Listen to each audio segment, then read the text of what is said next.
Members, the Lord Mayor.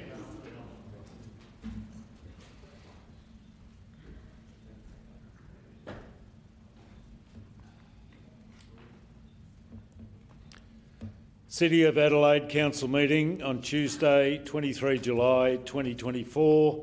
The Lord Mayor is in the chair. This council meeting will be streamed live and recorded for publishing to the internet. Please note that an audio and visual recording is being taken of this meeting. This means that your presence at and any contribution you make to the meeting may be collected, used, disclosed or published publicly by the Council, including transferring outside Australia. Good evening. Council acknowledges that we are meeting on the traditional country of the Kaurna people of the Adelaide Plains and pays respects to elders past and present. We recognise and respect their cultural heritage, beliefs and relationship with the land. We acknowledge that they are of continuing importance to the Kaurna people living today, and we also extend that respect to other Aboriginal language groups and other First Nations people who are with us tonight. The Council acknowledges the vision of Colonel William Light in determining the site for Adelaide and the design of the city with its 6 squares and surrounding belt of continuous parklands, which is recognised on the National Heritage List as one of the greatest examples of Australia's planning heritage. We pray for wisdom, courage, empathy, understanding and guidance in the decisions that we make while seeking and respecting the opinions of others. May we in this meeting speak honestly, listen attentively, think clearly and decide wisely for the good governance of the City of Adelaide and the well-being of those we serve. I now ask all those present to stand in silence in memory of those who gave their lives in defence of their country, at sea, on land and in the air.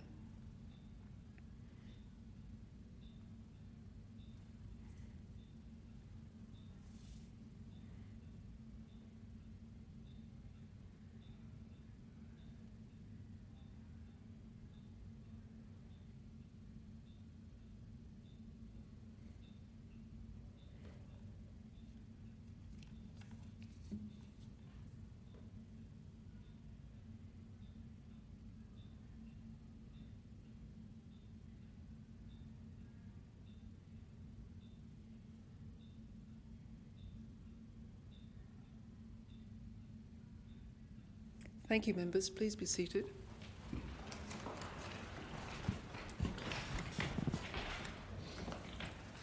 This evening we have no apologies and we have a full house, no leave or absences.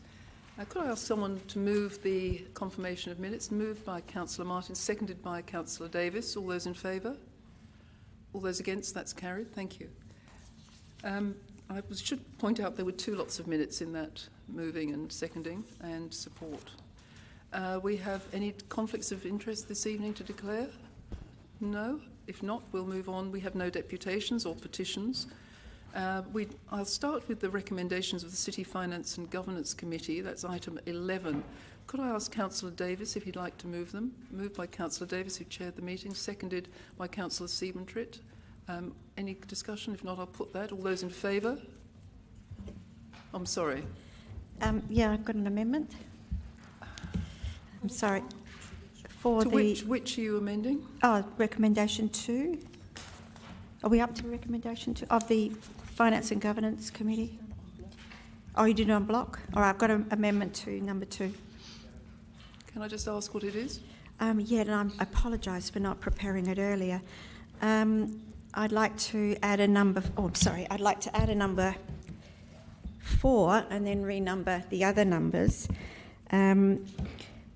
Authorise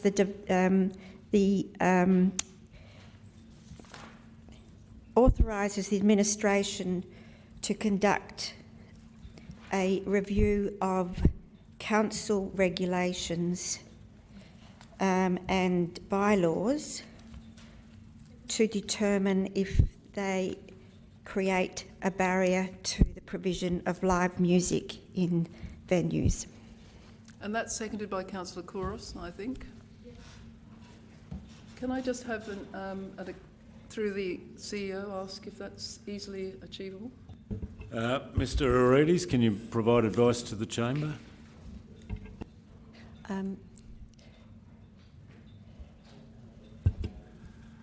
Thank you, and through the chair, and I'm just conscious we're just in absorbing this as an amendment on the floor. Whilst, yes, we can conduct a review, there is just some advice given that we're looking at bylaws. I'd probably prefer to take on notice to be able to understand the implications of our current drafting of bylaws and how this would fit within that review. But in a general sense, of course, we can look at council regulations and bylaws in this context. Can I just suggest we request rather than authorises, because then we'll have the chance to come back and rationalise it if it turns out to be too difficult. So, can I speak to it? Does anybody want to speak against that? Can I speak to it? Yes, please do. Okay. In fact, the words are a barrier to providing live music in venues.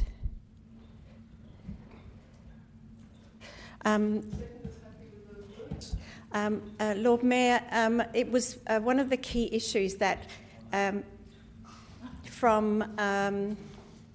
sorry, I was distracted. One of the key issues... If you speak through me, then you won't have to look at other Yes, members. no, I was looking at the motion. Oh, I see. Lord Mayor, one of the key issues that's come up, it's either by people having thinking back on the past and that not being the current reality, or it is the current reality, is a barrier that people who run hospitality businesses, bookshops, cafes, to providing live music, the cost of providing live music as part of what they do in their business, has come to my attention, not just through talking to people generally, but also through discussions on the board of the UNESCO Adelaide City of Music. I don't know whether this is true or not, but I gather that there's difficulties that require finance to put a musician in for an evening in a, say if Cafe Troppo wants to put a guitarist on while they serve wine like they did on Saturday night. It's got, there are different regulations around doing that than it is if it's in a bar or somewhere else like that, or a live music venue. So, I'm sorry, I'm very rough on this because I was doing it on the run. So I just think we need to, instead of just saying we need to state government to do a bunch of stuff and that we need to develop our culture policy, we should look at in our own backyard as well to see if there's anything that we're doing here at council that is stopping people from having a lively place at night. Thank you. I think Councillor Kouros... Oh, sorry. And so I would, I'd urge you to have this amendment. I did raise it in the committee. I am reminded that many years ago now, there was a really good review done by the, I think it was the RAN government, of all the barriers that exist out there for the provision of nightlife in Adelaide, and that led to the small bar movement in Adelaide and the reduction of regulations around some of that stuff. So I think that's not just insurance, but there's a number of other issues, and that's why I'm urging people to support this. Thank you, Councillor. Councillor Kouros, you seconded the motion. Yeah, I need to say that I commend Councillor Giles for bringing this amendment through. She did mention it. She did mention it in the committee, and it would be good to look at what we can do as a council to support live music venues, and what are the obstacles that we what we are giving, and what we could support them with. A lot of these things are beyond our control, but our job as a council is to advocate.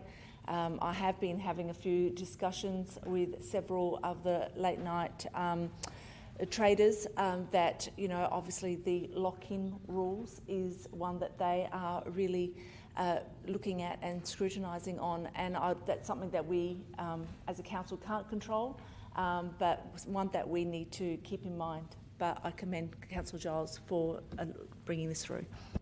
Thank you. Unless anyone else wants to speak, I can read the temperature of the room. Everyone's supportive of this. You don't need to sum up, Councillor Giles? No? All those in favour? All those against? Thank you. That becomes part of the motion now. And Councillor Davis, I'll put the entire motion now. All those in favour? All those against? That's carried. Thank you, members. We'll move on to the next item, item 12. And could I ask Councillor Nguyen if she'd like to move the motion as printed? There are only two parts. Seconded by Councillor Siebentrit. Is there any debate on that? I would like to make a comment. It's not working. I have to really speak loud. I'm used to speaking loud. I want to extend our heartfelt gratitude to the administration for the outstanding delivery of the Public Works program. The outcomes achieved so far have surpassed expectations and brought about improvements that our community has not seen in recent years. Your dedication and hard work are truly making a difference. Thank you for your continued commitment to enhancing our city with the significant progress and positive impact of your efforts. Thank you. Thank you. And your second? Councillor Siebentrit. Yeah, I'd just like to speak in relation, very briefly in relation to recommendation number 2 around the Reeses Lane changes of traffic conditions. I just wanted to thank all those who have involved in resolving this. It's actually, for what may be a small street, been quite a complex solution to come up with, and I think it's a great example of the administration engaging with some of the local residents, also with Lexus dealership there, in coming up with this solution. So I think this is a great outcome in terms of safety for residents in that area, but it should also create better traffic flow for local businesses. So thanks to the administration and all those involved. Thank you. Unless there's any other comment, I'll put that to the vote. We don't need to sum up, Councillor Noon. All those in favour? Those against? That's carried. Thank you, members. We'll now move on to the next item. CEO's reports, none. My report. As many of you were aware, I attended the Capital City Lord Mayor's meeting in Darwin last week with the CEO. That meeting brings together the Lord Mayors from across Australia and gives us an opportunity to share current experiences and discuss ways we could combine and work together. There was much discussion about refitting buildings as a preference over demolition because it avoided loss of embedded energy. And there was universal support for finding ways to refit and refurbish those buildings, and we'll be coming back to that at a future meeting. It was also interesting to see how different cities manage the nighttime economy, and in our last council meeting we spoke about the CCLM's documentation and reports on nighttime economy, and there'll be another report coming out in a couple of months which I'll share with members, and that combines the efforts and experiences across the nation. For those of you who've been in the Air Force, and I know that several of you have an interest in military aircraft, I happened to be in Darwin at the time of the pitch black manoeuvres between many countries from around the world, and we were fortunate to have dinner actually when the flypast occurred with Chinooks and F-35s doing acrobatics. It was actually rather exciting. In Adelaide, I attended the launch of the Adelaide University new logo, which was upstairs, and I addressed the AmCham Global Leadership Cohort. I also had a chance, and I know Councillor Giles, and I'm sure Councillor Kouros has examined the Fermoy on Foot art trail in North Adelaide, which has been a way of encouraging pedestrian activity around 2.5 kilometres of streets, put on by the David Roach Gallery, and I recommend it to you all if you have a chance to attend. I should also mention that was put on by the Place team, Tegan Hale and Louise Alderson. It's a great way to spend a sunny, crisp day, so I recommend that you go to North Adelaide to enjoy that process. So thank you. Someone move acceptance of my reports. Moved by Councillor Abrahimzadeh, seconded Councillor Martin. All those in favour? That's carried. Thank you, members. So we'll now move on to item 15. Are there any councillors' reports or any comments from anyone? Councillor Davis. I just want to say it was a real pleasure to be able to go out to RAF Base Edinburgh, where they opened a meeting place on the site, where they found a Ghana burial site on their new development, and they've created a place where members of the RAF and First Nations people can also come, and they've also found a lot of artefacts, and that's now in there in a bit of a museum, I suppose, on the RAF base. And it was a really good opening ceremony, and I actually got to catch up with some flight engineers that I'd previously flown with in the Air Force, so it was good to be back on base. Thank you. Councillor Abrahimzadeh. Thank you, Lord Mayor. Lord Mayor, earlier this month I represented you at the Australian Institute of Architects Awards Night, That was my 6th year attending that event. This particular year, the City of Adelaide Prize went to a local project just down the road, 60 King William, which I know has won a number of awards, not just the City of Adelaide Prize. But I thought it's noteworthy for this chamber to know that a good project like that has taken out the City of Adelaide Prize, which was designed by Cox Architects.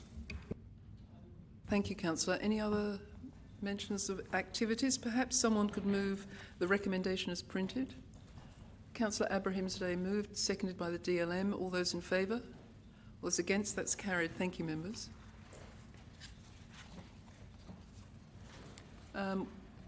Now we have motions on notice. I think Councillor Abrahimzadeh has altered this motion. I just want to, before I withdraw this motion, Lord Mayor, due to administration's comment 6, I think that's pretty self-explanatory. Can I maybe have an undertaking that as part of that report, one of the options that administration will look at is meetings that will start after 5:30. Thank you. I think we have an undertaking. CEO? Yes, Lord Mayor. Thank you, and it avoids duplicating work. Thank you very much, Councillor. I'm most grateful for that. Shall we move on to 16.2 then? Deputy Lord Mayor? Thank you, Lord Mayor, and I will seek a seconder. However, I just have a slight amendment to the motion. Just a couple, 2 words, in fact. In Part 3C, options such as underpasses and overpasses, etc. So I realise it's quite a narrow. The intention is to. So it says underpasses, and I would like to add and overpasses, etc. Just to kind of give a broader brief.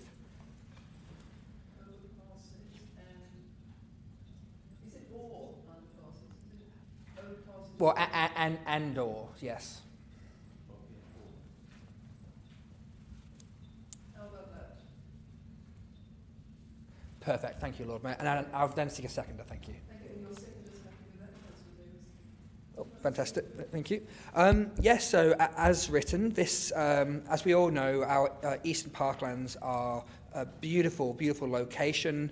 And is very fortunate to host a significant number of events in that area. So what I would like to see is better connectivity between the parks, especially along the Parklands Trail. I know and believe it is a policy of this council already to increase the connectivity between our parks, different parks, but I think we need to start taking more concrete steps in that direction. So what this motion seeks is a report, and a report alone. I'm not seeking hands out of cash or shovels in the ground anytime soon, but I'm seeking quite literally pathways forward for this better connectivity. And I don't think I have much more to say to that. For me, it's a common sense motion, and I would hope I can get unanimous support from my colleagues here in the chamber. Thank you. Councillor Davis, would you like to speak to that? No? And then if you don't need to sum up.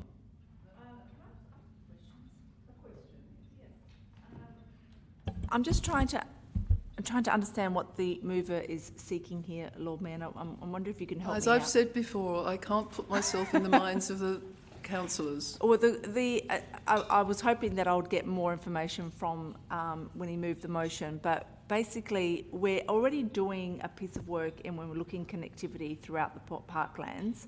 So what I'm understanding is that he wants an isolated report without a costing associated with it for overpasses and underpasses to be built during festival events. I don't think we're proposing to build them ourselves. But we're asking administration to do some work, options such as underpass or overpass of the appropriate scale to so we're talking about structures, or are we talking about during events? So do they not do that? I'm sorry, I just need a more clearer direction, and if the mover can help me out for me to understand what he's seeking admin to provide us a report for, because I'm not clear if we're already doing a piece of work in regards to this. Is the mover only seeking for a report during these events like Harvest Rock, like Fringe, like Varlo? Are they temporary? Are they permanent? What are we looking at? I'm sorry, I can't get into the mind of members. I think Councillor Davis was nodding as if he had an answer. Well, I'm happy to share my mind at all times. Oh dear, I'm not sure I can cope with that.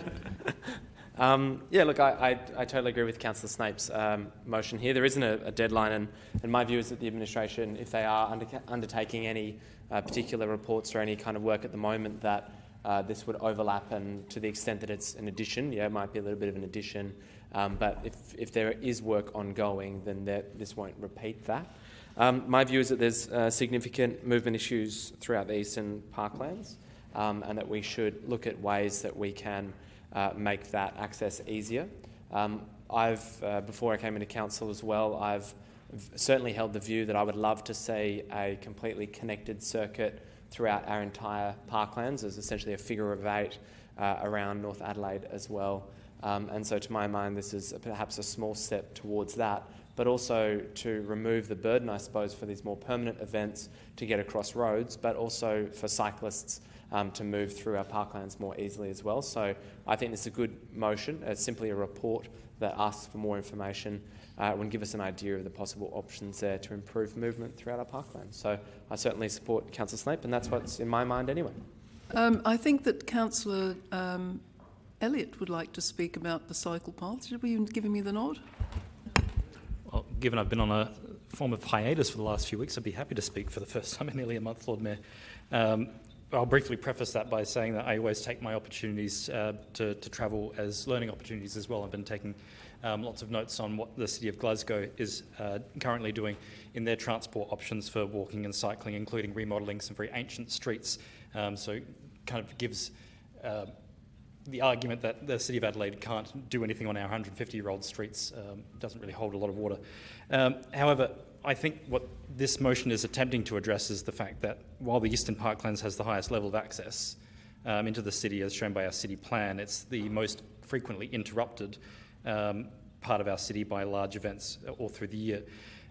However, the points that are being raised in this motion by underpasses and a continuous loop are aspects which have already been raised in the more than 10-year-old Smart Move active transport strategy, which is about to be replaced by the integrated transport strategy. So I'm seeing a bit more of a productive way forward with this, is to actually include in the ITS process a part that deliberately deals with the transport and access responses to major events as a separate part of our strategy that we can employ on an ongoing basis, rather than relying on the interrupted access planning and detours and contingency plans being entirely dependent on the individual event organisers, such as we've had in the discussions with the Harvest Rock question in the last couple of months, and the Velo 500. I feel that's a more productive place for this discussion to be had, rather than commissioning a separate report. Yes, thank you. Deputy Lord Mayor, would you like to sum up? Yes, I appreciate everyone's comments and support. And to answer the question, the initial point was it was supposed to be underpasses and overpasses. It is. I'm looking at permanent options going forward. I acknowledge that some overpasses could be temporary. You can't have temporary underpasses, I think, by nature, because you're digging a hole. Sorry, just to clarify, I'm seeking a permanent connectivity along a Parklands trail, and I just want to kind of push the ball forward. We support it in principle, but the administration comment seems to rely more on people going around things, and it doesn't, and not the actual Parklands trail itself. So that is kind of the focus of the motion. I think Councillor Davis and Councillor Elliott have made good points. Look, I don't think this is extra work. I just think this is a direction it is reported. It is a bit of extra work, I suppose, but it is pushing it in the right direction. Policy which we already support. I acknowledge that.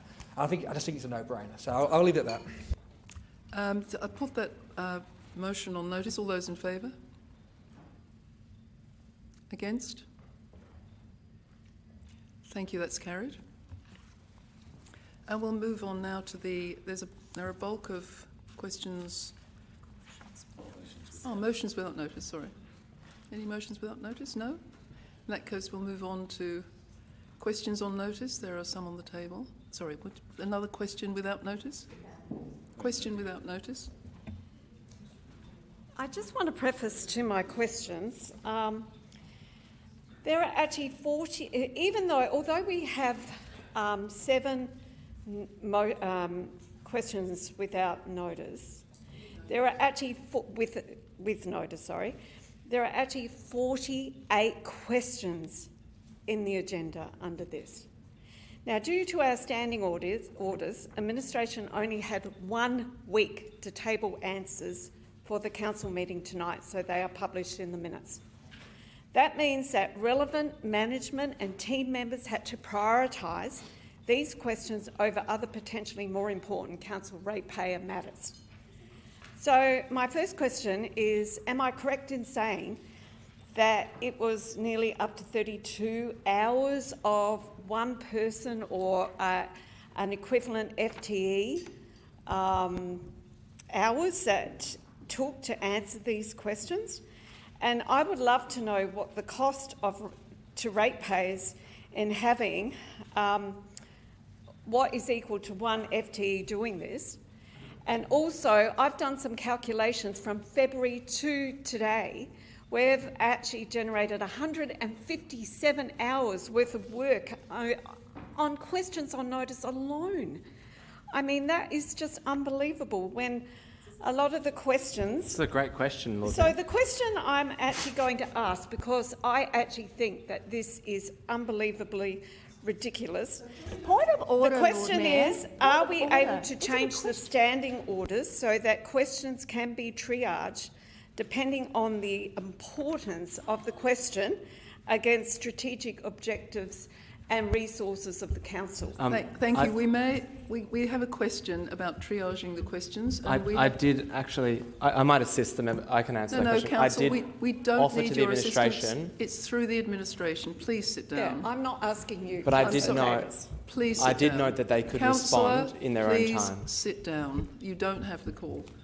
I'm going to ask the administration if the calculation of the hours taken with this batch of questions was accurate. I haven't added them up myself, but I trust that someone has. And is there any capacity under the Local Government Act to triage the questions? Perhaps, or I thought the issue was also relevant with the motion, which Councillor Abrahimzadeh recognised that it was coming through the system. If it's coming through the system already, those motions are possibly time-wasting to repeat the work, but I don't know about questions. Through the presiding member, each of the replies to the questions on notice indicate the approximate hours required, and they are an accurate assessment of each of the 7 questions. I'd make the point that all the questions were questions placed on notice. If it is our view that we're unable to meet the timelines provided for in the Code of Practice, we would normally engage with the elected member who's raised the question and seek to negotiate an alternative timeline. So that's not about triage, that's about reconciling the amount of effort required to respond to the questions. The advice provided in terms of the time is an accurate assessment of the response times. I'm pleased to note that on this occasion we were able to meet the requirements in our Code of Practice. If we felt we were unable to, we would seek to engage with the member raising the question and seek an extension. But what happens if the member says no? No, I'm not talking about this, but what happens if the member says no? Can we actually change the code of practice so that that doesn't happen? Through the presiding member, that hasn't been my experience while I've been in the seat. I think it's about a reasonable explanation and a reasonable response. I haven't had to go toe-to-toe with any elected member regarding timelines. 48 questions on notice is shocking. I think the members have the capacity to ask questions for the purpose of transparency, but I think that sometimes the questions are overly complicated and produce too much effort and work. And they're not a priority against our strategic direction. Anyway, I have another question. I recall that we had behavioural training on social media activity rules. Can we either have further training or formal reminders of what our restrictions are as elected members? Because I've seen so many things in the media lately, in social media, in members' social media. We can do anything as a question. The question is, can we do it? Yes, we can. Do it? But that's not a motion at the moment. So I think we will take it on notice that there's been a request and give a commitment that we'll look at further training for social media and in our training program. Thank you. Or at least provide information to remind council members of their obligations. That would be great. Thank you. So are there any other questions? Councillor Abraham today. Lord Mayor, the process of submitting a motion, is the CEO able to maybe just clarify what that process is? And the reason why I asked this question is, had I been notified of, if we're looking at my motion, had I been notified that there's a report coming, I probably wouldn't have submitted the motion, and I'm sure there are other council members that may have come across a similar sort of situation. So that process, if something is submitted, are the members of the executive able to pick up the phone and say, this is in the pipeline, hang tight and it will come to you later this year? So can I just say I apologise because you're extremely reasonable in your understanding of the work being in the pipeline, and you behaved properly throughout the whole process. You just weren't informed soon enough, so I apologise. We will try and make that more efficient. Thank you. Yeah, thank you, Lord Mayor. And I have two questions. May I preface it by just noting this is Mr. Sedgman's first meeting as CEO rather than acting CEO, and I think on behalf of all of us, congratulate him on his appointment. Lord Mayor, further question in relation to the question on notice at 18.7, and I asked the administration for clarification. Am I to understand then that the previous council negotiated a contract with Commercial and General for the purchase of 88 O'Connell for $27 million, and that the cost to the taxpayer and the City of Adelaide for executing that deal, which included $18.5 million interest-free to the purchaser until the project was completed, the cost to the ratepayer and the taxpayer is somewhere north of $40 million in total? I think that we need to answer that question very precisely, so that I'll ask the CEO, because it's technical and it's some of it was financial details. Well, there's one question, yes, Lord Mayor, is the total cost to the ratepayer and the taxpayer north of $40 million? Through the presiding member, I do need to refer Councillor Martin to the reply in the in response to the question on notice. The headline number for the purchase of the land by council was $34 million. In that purchase, council was supported by the state government to the tune of $10 million. So the net purchase cost to the council was $24 million. The subsequent sale of the land to the developer, in accordance with the response, was $25.5 million. So at the point of transaction, the council was $1.5 million in front. 24, 25.5, 1.5 in front.